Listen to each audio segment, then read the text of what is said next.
Love stories.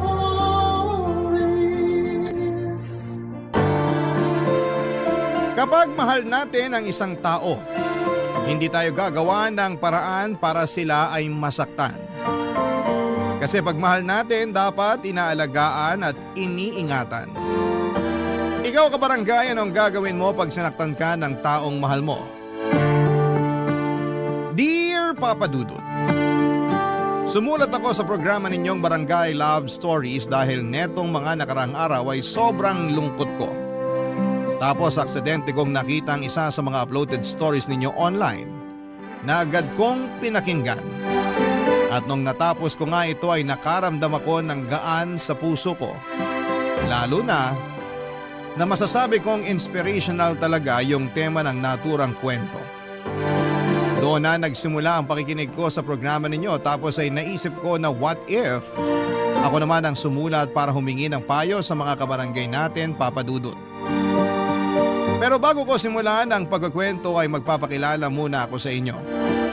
Ako po si John David pero tawagin niyo na lamang po ako sa pangalang JD. 32 years old at nagtatrabaho bilang accountant sa isang private company sa Makati. Matangkad din ako, almost 6-footer, mestizo at gwapo. Dahil sa physical kong katangian, mataas talaga ang tiwala at kumpiyansa ko sa sarili ko. Yun din ang dahilan kung bakit naging habulin ako ng mga kababaihan. Wala ano magagawa ko kung pinanganak akong magandang lalaki? Pero syempre aminado rin akong chick boy, lalo na noong hindi ko pa nakikilala yung babaeng nagpatibok sa puso ko. Isang araw, inimbitahan ako ng best friend ko na magpunta sa party ng family nila kung saan ay 70th birthday celebration ng lola nila. Dito ko nakilala si Clarice na girlfriend ng isa sa mga cousin ng kaibigan ko. Maganda siya, sexy at may pagkasingkit. Malakas din ang datingan niya pero at the same time ay hindi siya yung mga tipo ko. Palibasa ay meron na rin akong ibang babaeng tinitingnan sa party na pinuntahan ko pero malabo ko siyang makausap. Kaya naman nagpunta na lamang ako sa cocktail section ng party hall para kumuha ng inumin. At nagkataon naman na nandun din si Clarice na agad napansin ang mga tinginan ko sa babaeng type ko, Papa Dudut.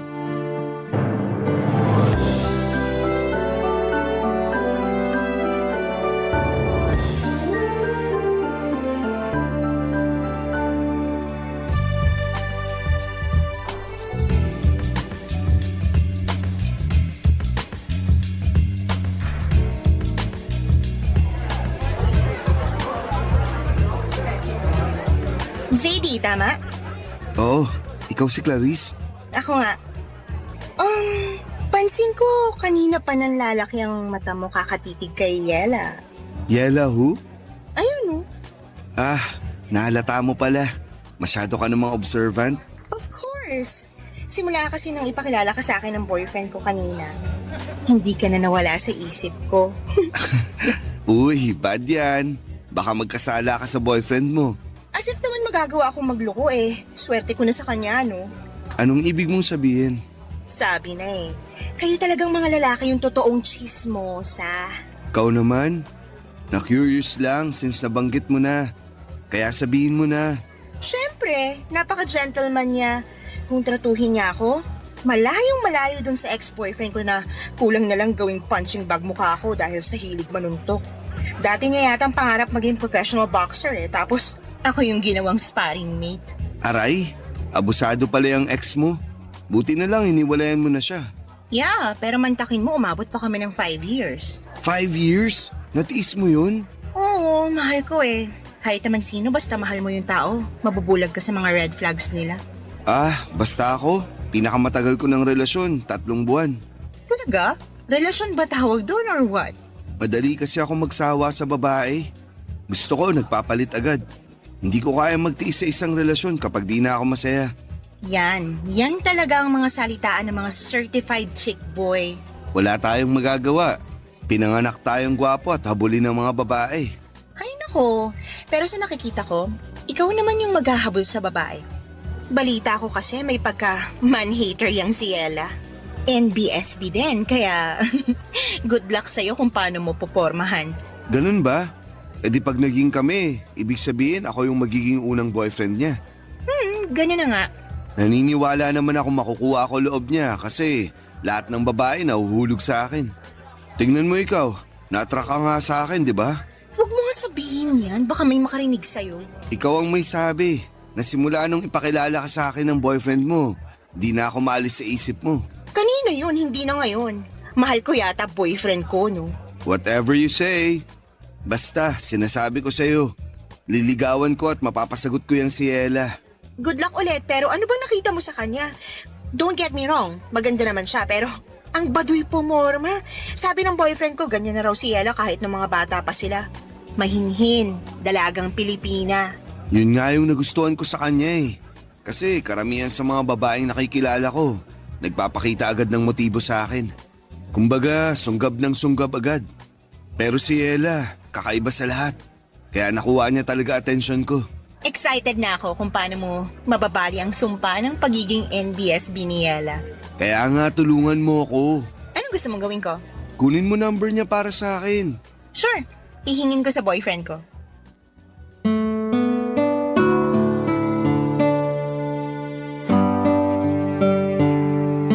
Maganda si Ella, maputi, makinis ang balat, maamo mukha, pero may pagkamanang manamit. Masyado kasing balot na para bang anytime ay mamanyakin siya ng mga kalalakihan, kaya ganon yung defense mechanism niya. Pero kitang-kita ko pa rin ang kaseksihan niya dahil pasimple ko siyang tinitingnan ng mga panahong yon. Nakuha niya kasi ang atensyon ko at swerte dahil binigay din sa akin ni Clarice ang contact number niya na nakuha nito sa boyfriend niya. Natawa pa nga ako nung chinir niya ako na galingan ko ang panliligaw kay Ella Papadudut. Sa isip ko ay challenge na mapasagot ko si Ella dahil sanay ako na ako ang nililigawan at pinapasagot ng mga kababaihan. Pero iba pala talaga sa pakiramdam kapag tinamaan ka na ng pana ni Cupido. At nangyari nga yon ng unang beses kong makita si Ella. Pagkatapos ng party agad kong tinext ang number niya. Pero ang tagal niya bago mag-reply. Siguro inabot pa ng kinabukasan mga bandang hapon. Akala ko tuloy ay pinagtripan lang ako ni Clarice kaya maling number ang ibinigay niya sa akin. Pero nung i-text ko ulit doon si Ella ay halos lumabas ang puso ko sa aking dibdib dahil sa excitement at kaba nang mag-reply na siya. Natawa pa nga ako kasi para siyang jejemong mag-text. Una niyang tinanong kung sino ako at doon ako nagpakilala sa kanya. Akala ko ay walang magiging progreso ang pag-uusap namin dahil ang tagal na naman ulit bago niya ako nireplyan. Buti na lang at hindi ako sumuko hanggang sa nagtuloy-tuloy na ang pag-uusap namin. Makalipas ang 2 linggo ay nag-decide kaming magkitang dalawa, Papadudut.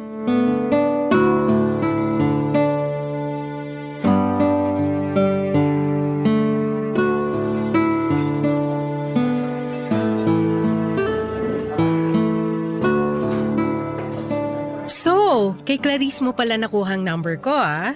Oo, kinuha niya sa boyfriend niya na pinsan mo. Kahit kailan talaga yung babaeng yun masyadong mapapil. Bakit? May galit ka ba sa kanya? Wala, pero kasama kasi siya ng mga pinsan ko na nagpupush sa akin na makipag-date para magka-boyfriend na. Excited na raw kasi sila na may ipakilala ako sa pamilya namin. Kahit si Lola, suportado sila. Wala naman sigurong masama sa kagustuhan nilang yun para sa'yo, right? Wala nga. Ako lang siguro yung ayaw. Na-mention ni Clarice na may pagka-man-hater ka raw. Totoo ba yun? What? No, OA talaga ng babaeng yun. Pero baka kaya niya nasabi kasi nga NBSB pa rin ako. Tsaka yung huling nang ligaw sa akin na lalaki inireject ko agad para hindi na niya ipagpatuloy. Bakit? Hindi ka pa ba ready? Siguro, pero more on wala akong tiwala sa mga lalaki. Huwag ka sanang ma-offend ah. May feeling ako na parang iba ka naman sa kanila. Normally, hindi talaga ako sumasama sa kahit na anong invite ng kung sinong lalaki pero eto tayo ngayon. Pumayag ako mag-usap tayo sa text at magkita ngayon. Hindi naman ako na-offend, pero pwede bang malaman yung rason mo? Kasi karamihan sa mga lalaki manloloko. Yung kasing ginawa ng husband ng ate ko sa kanya. Biruin mo, may 2 na silang anak tapos 6 na taon na rin silang kasal. Hindi pa kasama dun yung 4 na taon nilang mag-boyfriend-girlfriend kaya bali 10 taon na silang magkarelasyon. Tapos pinagpalit lang siya sa ibang babae nung mokong na yon na nakilala lang niya doon nung last na nagbakasyon kami sa Boracay. Ay, grabe yung iyak ng ate ko. Kasi pinili talaga nung husband niya yung babaeng yon kesa sa kanila ng mga anak niya. Mali nga yung husband ng ate mo kasi hinayaan niyang masira yung pamilya nila. Pero di naman lahat ng lalaki katulad niya, Yela. Hindi ko naman nila lahat pero kasi... nung nakaraan lang, yung pinsan naming babae nag-share ng problema sa akin. Close kami nun kaya ako agad yung takbuhan kapag may problema. Lalo na pag nagkakalabuan sila ng boyfriend niya. Same problem sa ate ko. Iniwan din siya at pinagpalit sa iba pero ang malupit, binuntis pa siya. Grabe! Awang-awa ako dun sa pinsan ko, para ko na yung kapatid. Hindi niyo na ba nahabol yung lalaki? Paano namin nahabulin bigla na lang naglaho na parang bula? Bakit ganyan kayo mga lalaki, ha? Bakit madali sa inyong iwanan at ipagpalit yung mga asawa at girlfriend nyo sa ibang babae? Kahit bagong kilala nyo pa lang. Sandali. Bakit parang kinorner mo naman ako sa tanong mong yan? Sagutin mo na lang, total lalaki ka naman. Gusto ko lang maintindihan kung ano yung tumatakbo sa isip nyo. Hindi naman ako magsasalita para sa karamihan ng mga lalaki. Kasi magkakaiba naman kaming tao. Sa bagay, bakit mo nga ba naisip na tanungin ka? Sa lagay parang sinabi ko na rin na katulad mo yung mga manlolokong yun. Hindi ka naman siguro manloloko, no? Siyempre hindi. Nirerespeto ko yung mga babae. Dahil may mga kapatid din akong babae. At higit sa lahat, takot ako sa karma. Sakaling magloko ako sa magiging girlfriend ko.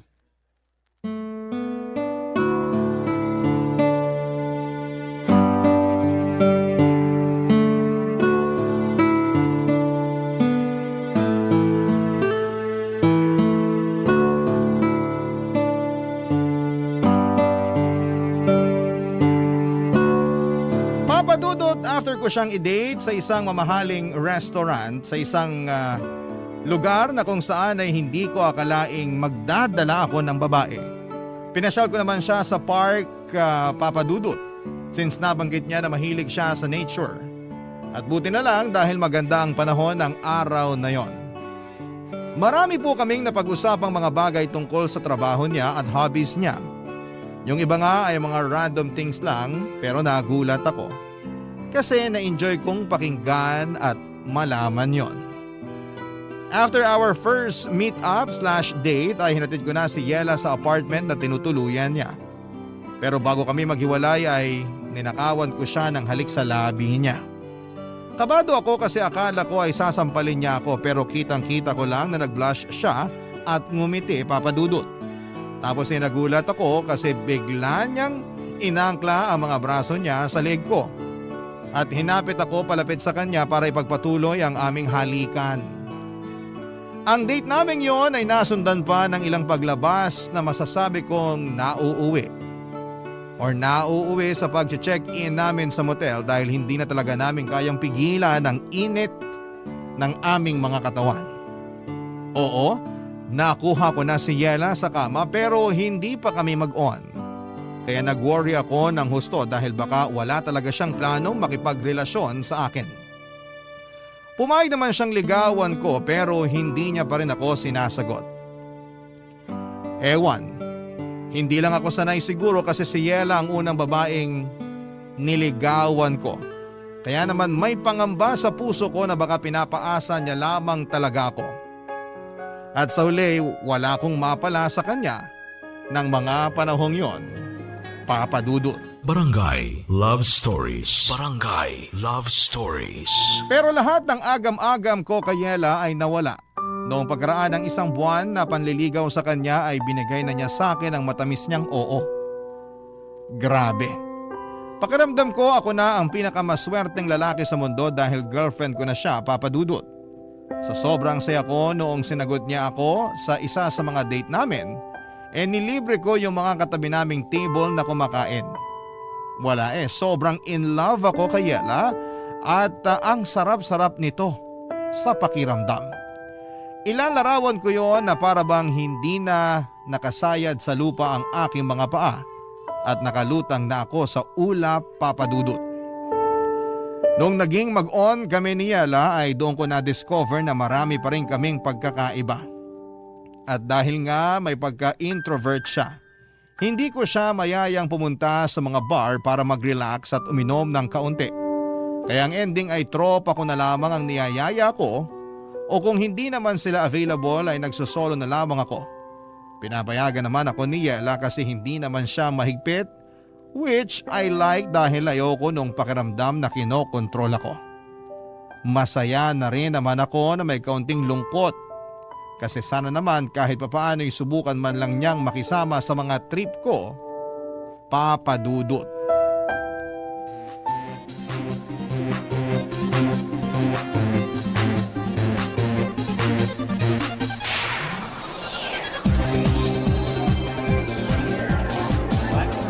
Long time no see, JD.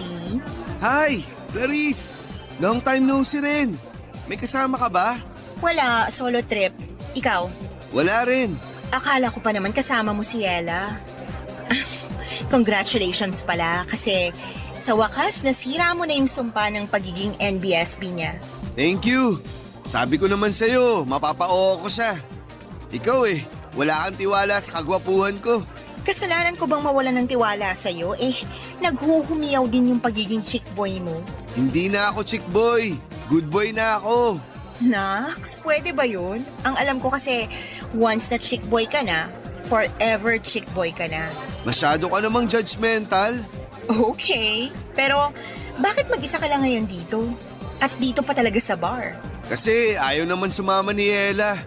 Hindi raw siya mahilig sa ganitong klase ng lugar. Maingay, tapos magulo. At di rin kasi umiinom yun. Pero alam naman niya na nandito ako.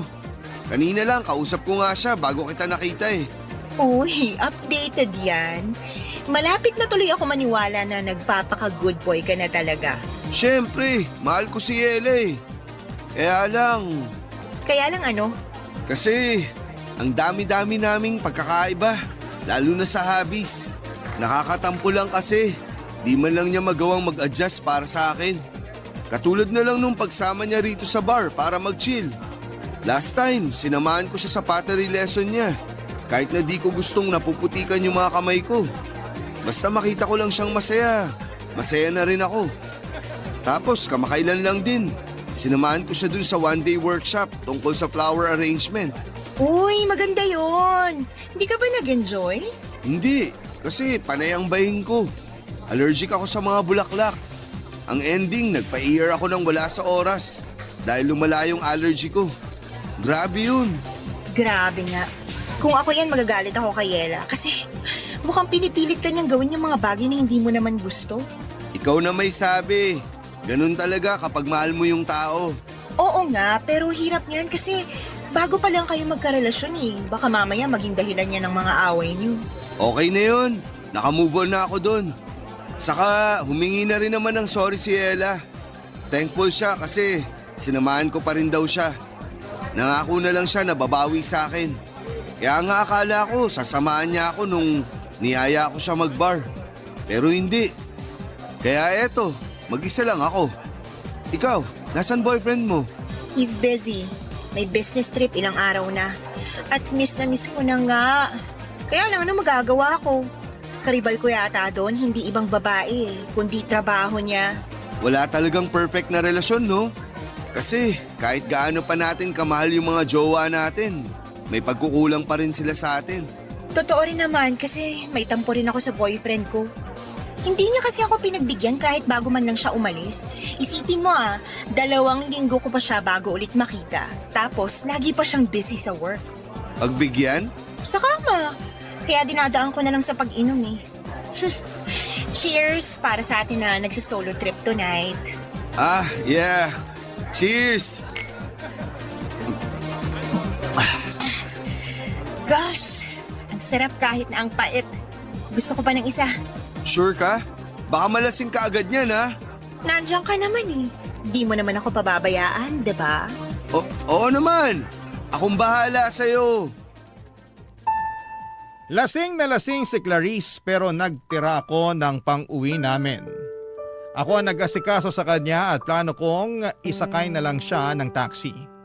Pero hinatak ako ni Clarice sa loob ng naturang taxi na pinara ko para sa kanya at pilit na pinapasama ako. Kaya wala na akong nagawa pa. Naisip kong i-check-in na lamang siya sa isang motel para doon magpalipas ng gabi. Tapos ay iiwanan ko na siya doon at uuwi na. Pero dahil sa kalasingan at init ng katawan ay hindi ko napigilan ang sarili ko na mahumaling kay Clarice. Nagsimula lang yon sa paghawak at halikan hanggang sa may nangyari na sa aming dalawa. Nakailang rounds din kami bago kami nakatulog sa sobrang pagod. Kinabukasan ay hiyang-hiya kami sa mga sarili namin nang nahimasmasa na kami. Nakiusap ako sa kanya na huwag ipagsasabi kahit kanino ang nangyari sa amin dahil mahal ko ang pinsan niya. Sumang-ayon naman si Clarice dahil may boyfriend din siya noong mga panahong yon. Nauna ako mag-check out sa kanya at agad kong tinext si Yela. Dumaan ako sa coffee shop at binili yung paborito niyang kape. Sunod kong pinuntahan ay yung pinakamasarap na cake and pastry shop na kinakainan namin. At bumili din ako doon na kasama kong dinala sa kanya. Gulat na gulat pa nga ang girlfriend ko nang sumulpot ako sa tapat ng apartment niya kasi hindi niya inakala na pupunta talaga ako, Papa Dudut. Pinapasok naman ako ni Yela at pinagsaluhan namin yung dala kong coffee at cake. Tuwang-tuwa siya kaya masaya na rin ako. Pero kinakain pa rin po ako ng konsensya ko dahil sa panluloko sa kanya at sa girlfriend pa talaga ng pinsan niya. Pero wala akong planong aminin lahat ng yon kay Yela, Papa Dudut. Kaya nga para mawala na yung konsensyang nararamdaman ko, mas lalo kong pinaramdam sa kanya na mahal ko siya. At pagkalipas nga ng isa pang buwan ay niyaya ko na siyang magpakasal. Umuo naman si Yela at simpleng garden wedding yung nangyari.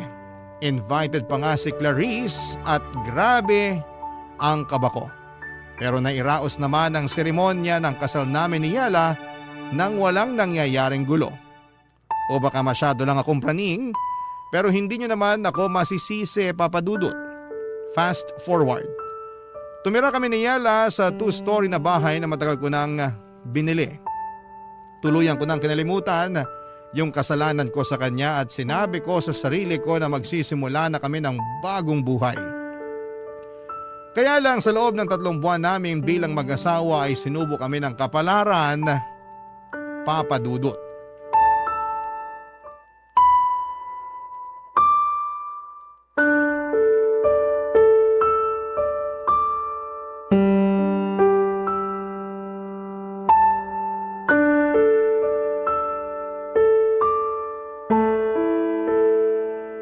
Negative na naman, babe.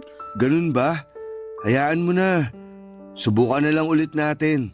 Pero paano kung wala na naman? Paano kung negative na naman yung resulta? Hindi ko alam pero umasa na lang tayo na baka makabuo na rin tayo, babe. Pero pagod na akong umasa para lang mabigo na naman. Hindi na tayo bumabata. Gusto ko na magka-baby tayo, babe. Ikaw ba ayaw mo pa? Siyempre gusto ko pero kung hindi pa binibigay sa atin, anong magagawa natin? So ganun na lang yun? Anong ganun na lang yun? Gusto mo na tanggapin na lang natin na hindi na tayo magkakaanak? Ganun ba? Wala akong sinasabing ganyan, Yela. Sa tono mo kasi parang okay lang sa'yo na hanggang ngayon wala pa rin tayong baby. Eh ano ang gagawin ko? Sige nga, sabihin mo yung gagawin ko at gagawin ko. Bakit mo ako sinisigawan? Ikaw kasi, para kang bata kung umasal. Ako pa pala yung parang bata umasal eh. Masisisi mo ba ako? Ginagawa naman natin yung lahat pero parang wala pa rin. Bakit ganon? Bakit yung iba ang dali lang sa kanila magka-baby? Pero bakit tayo hirap na hirap? Ano bang mali sa sa katawan ko.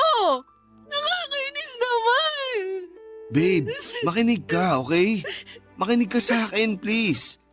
Titigan mo ako sa mga mata, Yela. Nakikinig ako sa'yo. Ikaw na ang may sabi.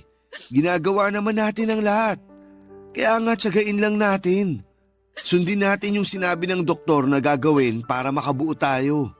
Tapos ipagdasal din natin. Kasi naniniwala ako na kapag pinagdasal natin yung bagay na gustong gusto natin, ibibigay sa atin yun ng Diyos. Ayoko lang na iwanan mo ko pag hindi kita nabigyan ng anak. Bakit ko naman gagawin yun? Hindi ko lang mapigilang matakot. Hindi ko gagawin yun sa'yo. Hindi kita iiwanan dahil lang di mo pa ako mabigyan ng anak. Di ba? Nangako tayo sa harap ng Diyos na aalagaan natin ang isa't isa, na mananatili tayo sa tabi ng isa't isa sa hirap at ginhawa. Kaya bakit ko naman sisirain yung sumpaan natin yun? Sige nga. Pasensya na kung masyado lang akong praning. Ayoko lang masira yung pamilya natin lalo na nagsisimula pa lang tayo. Hindi masisira ang pamilya natin kahit naabutin pa tayo ng ilang dekada na mag-asawa. At kung kalooban ng Diyos na hindi tayo magkaanak, di pa rin kita iiwan, babe. Mahal na mahal kita. Ikaw yung babaeng pinili kong makasama habang buhay. Kaya tutuparin ko yung pinangako ko sa'yo nung kasal natin. Mahal na mahal din kita. At ikaw din yung lalaking gusto ko makasama habang buhay. Kaya salamat, babe. Kasi napanatag na yung kalooban ko. Mabuti naman. Halika nga, yakapin kita. Huwag mo na munang isipin na wala pa rin tayong baby hanggang ngayon, ha? Buo naman yung pamilya natin, kahit wala tayong anak. Saka malay mo, binibigyan lang tayo ni God ng mahaba-habang time para masolo ang isa't isa bago tayo maging ganap na magulang. Kaya huwag ka na masyadong mag-alala. Sana nga ganun lang yun. Sana nga pansamantala lang yung hindi natin pagkakaroon ng baby. Kasi ready na naman tayo maging magulang kaya sana pagkalooban na tayo. Basta, wag lang tayong tumigil sa pagdadasal. Naniniwala ako na nakikinig siya sa atin.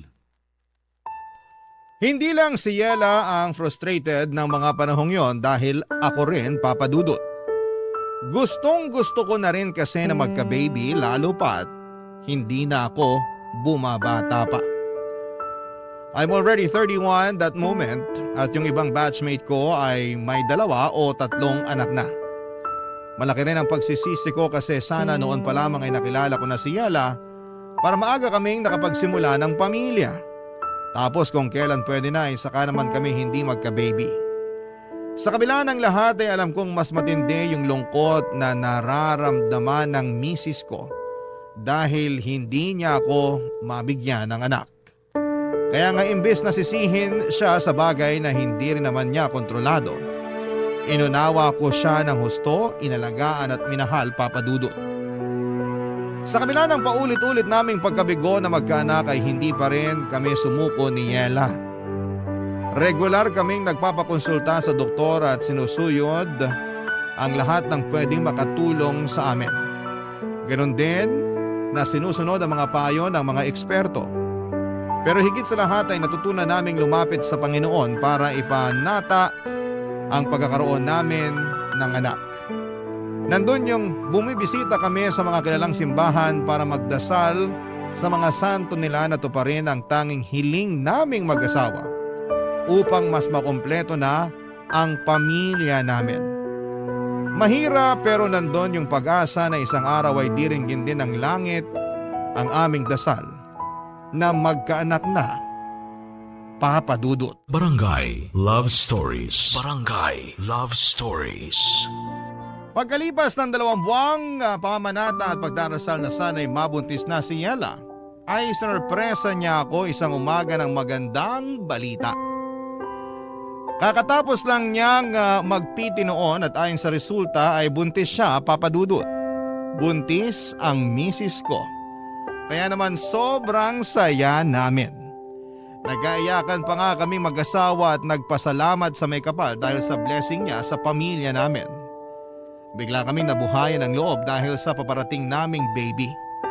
Sa katunayan ay bilang excited parents ay hindi na kami magkanda o gaga sa pagpaplano ng mga gamit na bibilhin at bagay na gagawin kapag pinanganak na ang aming anghel.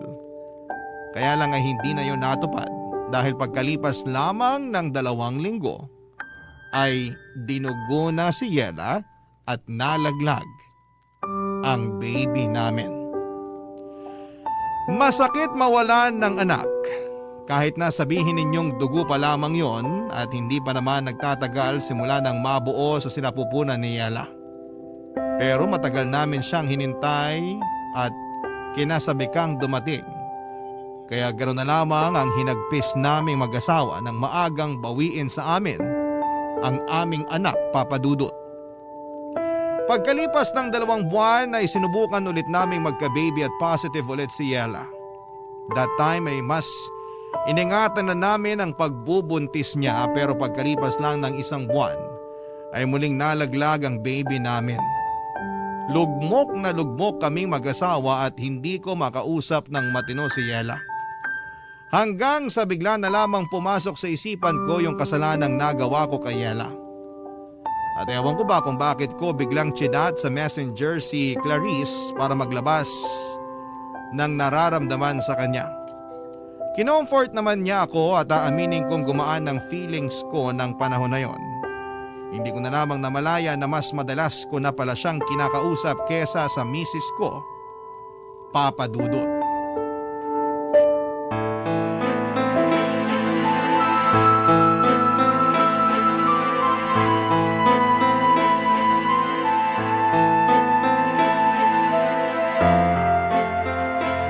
Hayop ka, JD! Ano to? Ano to? Yela, ano ba? Bakit mo binato sa akin yung cellphone mo? Nakuha mo pa magtanong? Galing mo rin umarteng inosente, ito lang ginagawang kademonyo, ano? Hindi ko alam yung sinasabi mo. Ikaw tong masyadong mainit dyan. Nananahimik lang ako rito tapos nambabato ka bigla dyan. Bakit di mo tignan yung cellphone bago mo depensahan yung kasinungalingan mo? Tignan natin kung makapagmaang-maangang ka pa! Ano ba kasi to? Babe, magpapaliwanag ako. Wala ka nang dapat ipaliwanag! Nabasa ko na lahat dyan sa conversation niyo ni Clarice! Walang hiya kayong dalawa, ang bababoy niyo! Hindi naman namin sinasadya, babe. Saka 1 beses lang naman nangyari yun. Wala akong pakialam kahit 1 beses lang yun nangyari! Hindi pa rin yung dahilan para maabsuelto ka na sa panloloko mo sa akin! Kaya pala, ang lambing-lambing mo nung araw na yon kasi may kasalanan ka, demonyo ka. May papunta-punta ka pa sa apartment ko at padala-dala ng kape at pagkain, yung pala. Gusto mo lang linisin yung konsensya mo. Kasama rin ba sa plano may pakasalan ako? Pinakasalan kita kasi mahal kita, babe. Huwag mo nga ako tawagin, babe. Nasusuka ako sa pagmumukha mo. Makinig ka kasi muna sa akin.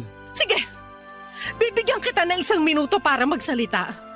Sabihin mo na lahat ng gusto mong sabihin. Siguraduhin mo lang na makukumbinsi mo ako sa mga idadahilan mo dahil kung hindi, ewan ko na lang! Please, Yela. Huwag mo akong iwan. Hindi ko kakayanin pag nawala ka sa akin. Mahal kita eh.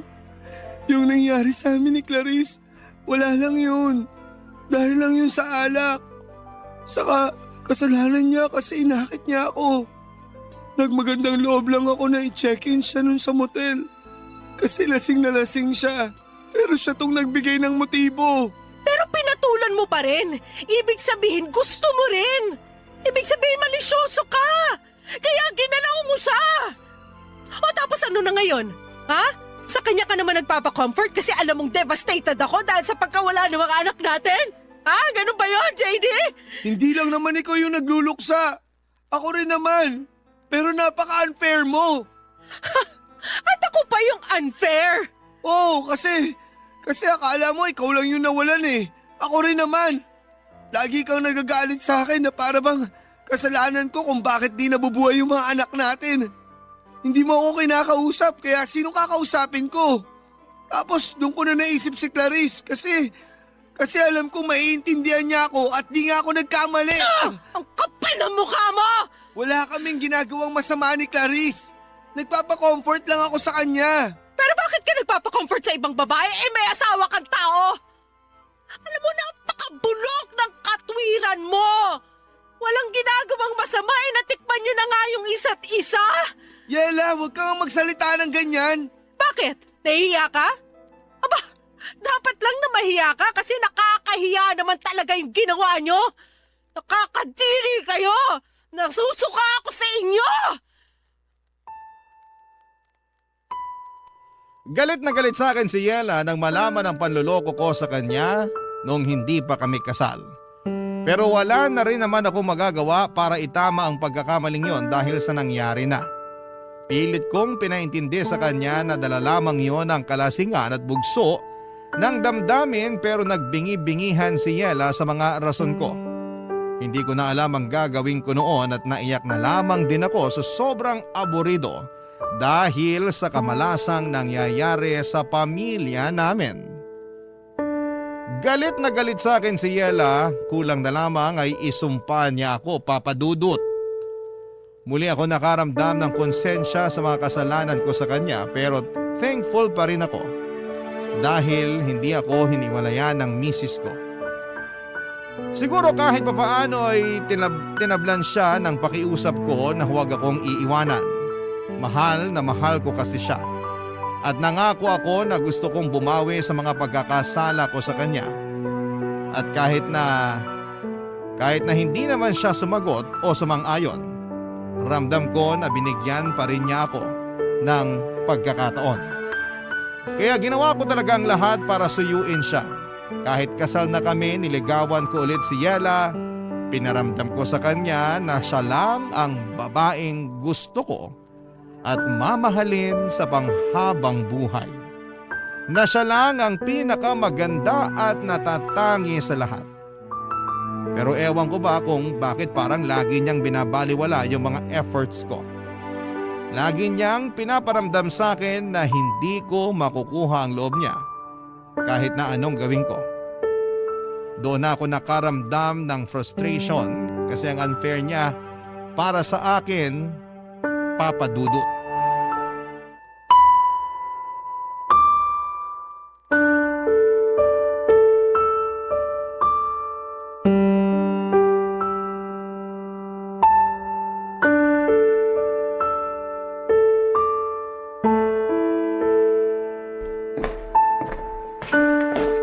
Babe, pinagluto kita ng paborito mong sopas. Ito dinalan kita. Lapag ko lang dito sa may tokador. Kain ka na. Salamat pero ayoko. Wala rin naman akong gana. Ay, pero hindi ka rin nagapunan kagabi. Natulog ka lang kasi sabi mo wala ka rin gana. Kailangan mong kumain kahit konti dahil iinom ka pa ng gamot. Ilang araw na yung lagnat mo. Pwede ba iwanan mo na lang ako kasi lalong sumasama pakiramdam ko sa ingay mo eh. Dami mong sinasabi, naiinis ako. Nag-aalala lang naman ako sa'yo. Wala akong pakialam. Yela naman, di mo kailangang sumigaw. Naririnig naman kita eh. Kung naririnig mo naman pala ako, edi sana kanina ka pa umalis. Nag-aalala nga ako sa'yo kasi ilang araw ka nang may sakit. Kaya hindi ka gumagaling kasi ang tigas ng ulo mo. Mas gusto ko nga na hindi na ako gumaling para mamatay na lang din ako katulad ng mga anak natin. Huwag mo namang sabihin yan oh. Sasabihin ko yung gusto kong sabihin dahil ito yung niraramdaman ko. Pagod na ako, JD. Pagod na akong pakisamahan ka sa isang bubong dahil ang asawa na kita. Sinubukan ko naman na patawarin ka. Nabigyan ka ng tsansa na bumawi pero sa tuwing nakikita kita, naaalala ko yung pagtataksil mo sa akin. At wag mo na rin subukan mga tuwiran dahil hindi na inuubra sa akin, hayop ka. Ay, pero ginagawa ko naman lahat, di ba? Bumabawi ako. Nagsisisi. Pinaparamdam ko sa'yo na ikaw lang yung mahal ko. Akala mo ba sapat na yon? Kasi kung oo, di sana nawala na tong pait at bigat na nararamdaman ko sa dibdib ko. Sana kung ganun lang kadali ang lahat, matagal na kitang napatawad pero hindi eh. Hindi nga ako makahinga ngayon dahil sa matinding galit kaya pwede ba? Lumayas ka na sa harap ko! Hindi ko kailangan ng pag-aalala mo! Please, Yela. Hayaan mo lang akong gawin yung tungkulin ko bilang asawa mo. Hayaan mo akong alagaan ka. Sige na, kumain ka na para makainom ka na ng gamot. Sabi ayoko niyan! Bakit mo ginawa yun? Nag-aaksaya ka ng pagkain. Ikaw kasi ang kulit mo eh! Sinabi ayoko ng sopas mo, pinagpipilitan mo pa! Tsaka nung malay ko kung nilagyan mo pala yan ng lason para matuluyan na ako. Nang sa ganon, kayo na ni Clarisse magsama! Walang ganun. Masyado ka lang praning. Masisisi mo ba ako? Eh kasalanan mo kung bakit ako nagkakaganito. Kaya magtiis ka. Kasi ito na yung ganti ko sa'yo. Sisiguraduhin kong ikaw ang susuko sa ating dalawa dahil hindi na mangyayari na babalik tayo sa dati. Wala kang dapat na sisihin kundi sarili mo. Kaya linisin mo na yung kalat at umalis ka na sa harapan ko. Wala akong nagawa ng mga panahong yon kundi ang sundin ang gusto ni Yela. Niligpit ko yung natapong sopas at nagkalat na bubog ng mangkok bago siya iniwang nakahiga at umiiyak sa kwarto namin. At kahit na anong pakiusap at pagpapaamo ko sa kanya, Papa Dudut, ay paulit-ulit niya rin akong pinagtatabuyan. Hindi ko na po alam ang gagawin ko. Lugmok na lugmok ako kasi nagbago na ng tuluyan ang babaeng pinakamamahal ko. Pero sa kabila ng lahat ay hindi pa rin ako tumigil na mag-effort para mapatunayan kay Yela na nagsisisi na ako sa mga nagawa ko sa kanya, Papa Dudut. Mahal na mahal ko si Yela at ayokong masira ang pamilya namin dahil lang sa mga kasalanan ko sa nakaraan. Kaya lang napapagod din naman ako, napapatanong ako sa sarili ko kung tama ba ang trato sa akin ni Yela o masyado na siyang nagiging unfair. Para sa akin ay hindi ko deserve na tiisin ng ganito katagal lalo pat humingi naman ako ng tawad at pilit na nagbabagong buhay na. Sana po ay mapayuhan ako ng mga kabarangay natin sa problemang pinagdadaanan ko, Papa Dudut. Hanggang dito na lamang po ang sulat ko and thank you in advance. Sakali pong mapili po ninyong i-ere ang aking kwento. God bless and more power sa Barangay Love Stories. Ang inyong forever kapuso at kabarangay, JD. Nagustuhan ng iyong napakinggan? Ituloy yan via live stream sa www.gmanetwork.com/radio. Barangay LS 97.1 forever.